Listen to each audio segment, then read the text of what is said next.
அடுத்ததாக மாண்புமிகு தமிழ்நாடு முதலமைச்சர் அவர்களின் சிறந்த காவல் நிலையத்திற்கான கோப்பைகள் வழங்கப்படுகின்றன.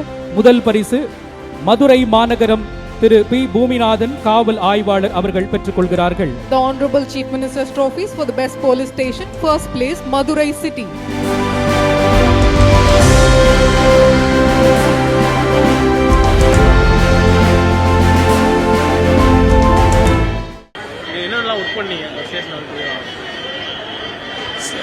நான் என் பேர் பூமிநாதன், மதுரை சிட்டிலேருந்து வர்றேன். ஜெயந்திபுரம் காவல் நிலைய சட்ட ஒழுங்கு காவல் ஆய்வாளர். இந்த பெஸ்ட்டு போலீஸ் ஸ்டேஷன் வந்து ஸ்டேட்டில் வந்து 3 செலக்ட் பண்ணுறாங்க. அந்த 3 ஸ்டேஷன் வந்து எப்படி செலக்ட் பண்ணுறாங்க அப்படின்னா, ஃபஸ்ட்டு வந்து குற்றங்கள் வந்து நடக்காமல் தடுக்கணும். அப்படி குற்றம் நடந்தால் உடனடியாக வந்து நடவடிக்கை எடுக்கணும், உடனே கண்டுபிடிக்கணும். அதுக்கடுத்து வந்து ப்ரிவென்ஷன், அதாவது அதிகப்படியான எந்த குற்றம் நடக்காத அளவுக்கு ப்ரிவென்ஷன், அதாவது சட்டத்தில் என்ன சொல்லியிருக்கோ அதை வந்து நம்ம வந்து இம்ப்ளிமெண்ட் பண்ணணும். அதுபோக வந்து குற்ற வழக்குகள் போட்ட வழக்குகளை விரைந்து நடத்தி எதிரிகளுக்கு வந்து தண்டனை வாங்கி கொடுக்கணும். அதுதான் ரொம்ப முக்கியமான விஷயம். அதுக்கடுத்து அந்த சட்டத்தில் சொல்லியிருக்கு, அதாவது 60 நாள் 90 நாள் அப்படின்னு சொல்லிட்டு குற்றப்பத்திரிகை தாக்கல் செய்கிறதுக்கு.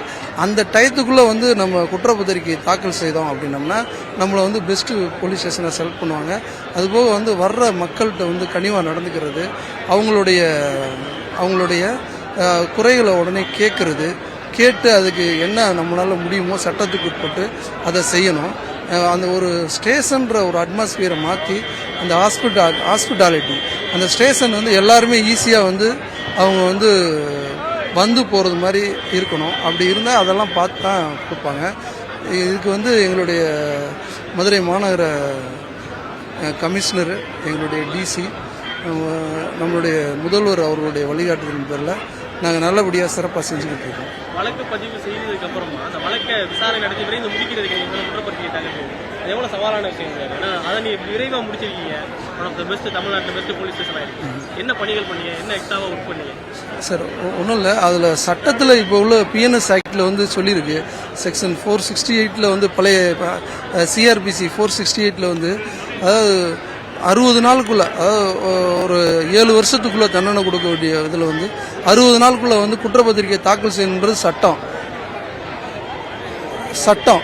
அதை வந்து அமுல்படுத்துறதுக்கு தான் நாங்கள் இருக்கோம்.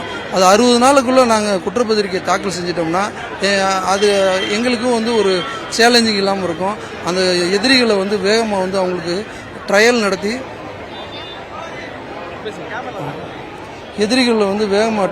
அவங்களுக்கு தண்டனை வாங்கி கொடுக்கறதுக்கு அதிகப்படியானது இருக்குது. 90 நாள்ன்றது இப்போ எக்ஸாம்பிள் வந்து இந்த மர்டர் கேஸு, கொலை கேஸு, அது மாதிரி வந்து ஹீனஸ் கிரைம், அதெல்லாம் வந்து 90 நாளுக்குள்ளே வந்து சார்ஜ் ஷீட் போடணும்.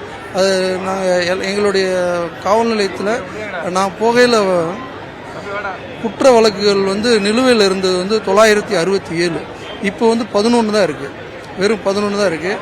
அதனால தான் வந்து பெஸ்ட் போலீஸ் ஸ்டேஷன் வந்து அது ஒரு காரணம். தமிழ்நாட்டில் one of the best police ஸ்டேஷனில் ஒரு போலீஸ் மேனாக இருக்கீங்க. நீங்கள் இந்த சொசைட்டிக்கு இங்கே இருக்கிற மக்கள்கிட்ட போலீஸ் உங்களுக்கான ரிலேஷன்ஷிப் பற்றி தான் இருக்குது. ஃபஸ்ட்டு நம்ம வந்து வேலை செய்கிறதுக்காக தான் வந்திருக்கோம். மக்களுக்கு வேலை செய்கிறன்றத விட வந்து சர்வீஸ் ஓரியன்டாக தான் வந்திருக்கோம். அதனால் வந்து அவங்க நம்மகிட்ட வர்ற எல்லாருமே வந்து பாதிக்கப்பட்டவங்க தான் வருவாங்க. பாதிக்கப்பட்டவங்களுக்கு ஃபஸ்ட்டு ஆறுதல் சொல்லணும். அதுக்கடுத்து அவங்க நம்மளால் முடிந்த சட்டத்துக்கு உட்பட்டு என்ன இருக்கோ அதை கண்டிப்பாக நம்ம அவங்களுக்கு செஞ்சு கொடுக்குற இடத்துல நம்ம தான் இருக்கோம். யாராக இருந்தாலும் ஃபஸ்ட்டு வந்து அப்ரோச் பண்ணுறது பாதிக்கப்பட்டவங்க காவல் நிலையத்தை தான் அப்ரோச் பண்ணுவாங்க. அதில் உள்ள காவலர்களையும் காவல் ஆய்வாளர் எஸ்ஐ இவங்கள தான் பண்ணுவாங்க. அதனால் வந்து என்னுடைய இது என்னென்னா, அவங்களுக்கு வந்து இமிடியேட் ரெமெடி வந்து கனிவோடு பேசி அவங்களுக்கு ஒரு ஆறுதல் சொல்லி அவங்களுக்கு இங்கே நியாயம் கிடைக்கும் அப்படின்ற விஷயத்த அவங்களுக்கு ஆணித்தனமாக எடுத்து சொல்லணும். பூமிநாதன், காவல் ஆய்வாளர், ஜெயந்திபுரம் காவல் நிலையம்.